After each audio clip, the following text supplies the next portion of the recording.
Il y a un jeu, tu sais lequel. Tu n'as même pas besoin que je te le nomme. Un jeu que tu as lancé des centaines de fois, dont tu connaissais la musique de l'écran titre avant même d'appuyer sur Start. Un jeu qui n'était pas juste un jeu, c'était un endroit. Un endroit où tu allais quand le reste du monde était trop grand, trop compliqué ou juste trop présent. Et un jour, tu as éteint la console, comme d'habitude. Sauf que cette fois, c'était la dernière fois. Tu ne le savais pas encore. Personne ne sait jamais que c'est la dernière fois. Aujourd'hui, si tu relançais ce jeu, tu entendrais la même musique. Tu verrais le même écran, mais quelque chose serait différent. Quelque chose d'essentiel aurait disparu. Et tu ne saurais pas exactement. C'est ça qui nous intéresse aujourd'hui. Pas le jeu, ce qui a disparu avec lui. Voilà ce qu'on croit. On se souvient du jeu tel qu'il était, on garde quelque part dans la tête une copie fidèle de ce qu'on a vécu. Et si on revenait dessus, on retrouverait quelque chose. Mais le cerveau ne fonctionne pas comme ça. Il ne garde pas de sauvegarde propre. Chaque fois que tu te souviens de quelque chose, tu ne relis pas un fichier, tu le réécris. C'est ce que les neurosciences appellent la reconsolidation mémorielle. Le souvenir absorbe ton état émotionnel du moment présent, tes peurs actuelles, tes désirs d'aujourd'hui. Et il se réenregistre différemment. Ce que tu as dans la tête, ce n'est pas la mémoire de ce jeu. C'est la dernière version que ton cerveau en a produite, filtrée par tout ce que tu es devenu aujourd'hui. L'original n'existe plus. La save a été écrasée, pas par le temps, par toi-même.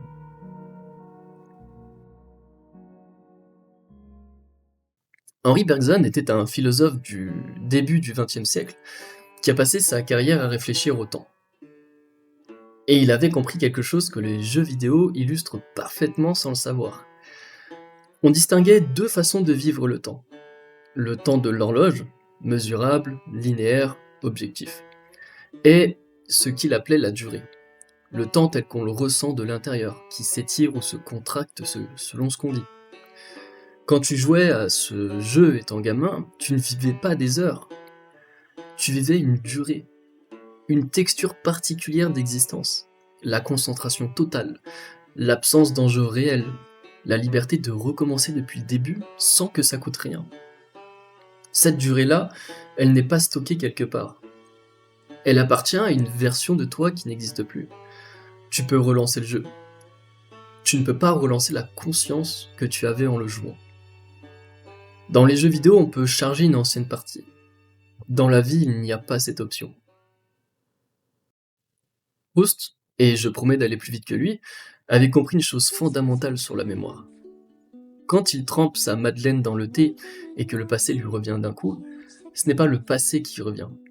C'est une sensation présente, le goût, l'odeur, la chaleur, qui déclenche une reconstruction, une illusion de retour.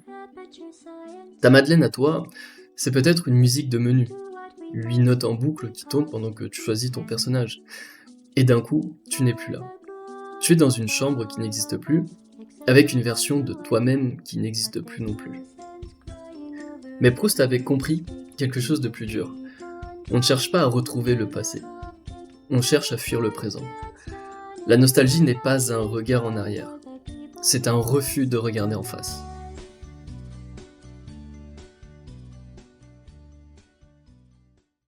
Il y a un philosophe qu'on évite parce qu'il dit des choses trop vraies. Heidegger. Et lui avait une thèse centrale. On ne comprend pas vraiment ce qu'on est tant qu'on n'a pas regardé sa propre mort en face. Et dans les jeux vidéo, la mort n'existe pas vraiment. Tu perds une vie, tu recommences, tu as un game over, tu cherches ta sauvegarde. La mort est un mécanisme de gameplay, pas une fin réelle. Et c'est précisément pour ça que les jeux procurent un sentiment de liberté qu'on ne trouve nulle part ailleurs. Parce qu'ils neutralisent l'angoisse fondamentale de l'existence. Heidegger appelait ça l'être pour la mort. L'idée que notre finitude n'est pas un détail de notre vie, c'est sa structure profonde. On va mourir, et on ne sait pas quand.